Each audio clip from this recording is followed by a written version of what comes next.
You brought up something interesting, and I'd love to get into for a second. You know, you said at the end of the show, somebody on bloody YouTube or tweeting. It's changed. And the whole Yeah. thing that with you that within a half hour of the show, there will be YouTube video of something with your mix taken with a crappy cell phone camera with the worst microphone in the world, Yeah. and it's almost like we're being judged by the. It's not just the people who are in the arena I have now. a phrase for it, and it's Yeah. it's death by YouTube. Well, I guess it can be. It's Yeah.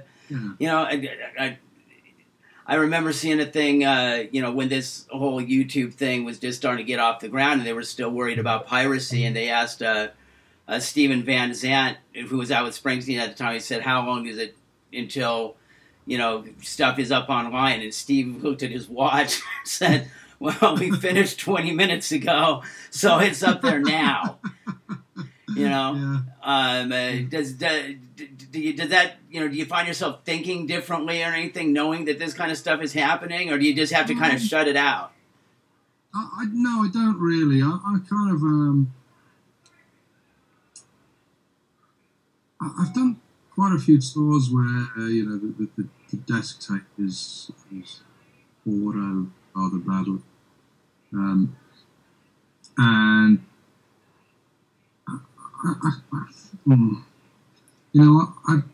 the last tour that I did last year before I started on Duran was actually Supertramp in Europe, and that was funny because you got the thought, the YouTube thing, and they were also taking my desk output, adding a bit of ambience backstage with some guy who's adding ambience, doing a little bit of EQ and selling it out front as merch.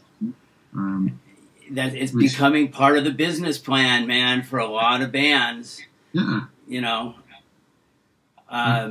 They never told me until the day of the first show. This guy comes up and he had like a 16-channel mixer, and he said, "Can you make some stems for me?" I said, "I could have made you stems if you'd asked me like at the beginning of production rehearsals like a week and a half ago.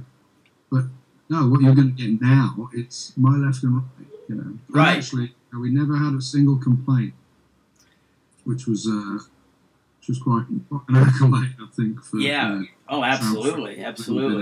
It's that whole thing with releasing every show. I mean, I know the Black Crowes did it, and they weren't.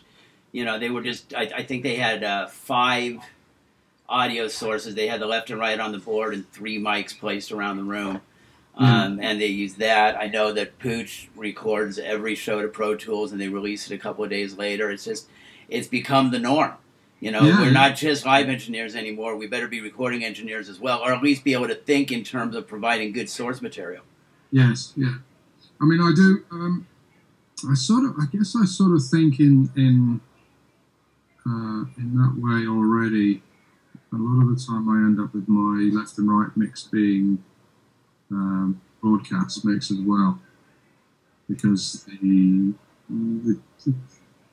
idea of giving TV guys 60 odd channels of Duran Duran, and saying, "There you go, make this into," it just doesn't work. I mean, they're different worlds. So much. They think differently, and I know it's, and I'm sure you've had the same thing. To me, it's frustrating watching live bands on TV because I know in most cases the band's mix engineer at best is able to stand next to the engineer for the show and make suggestions, and so often it just sounds horrifying.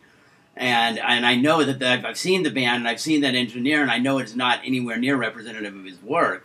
So anytime you can just send a left right, at least you've got a fighting chance of maintaining your reputation. I guess. Exactly. I mean, festivals is the thing.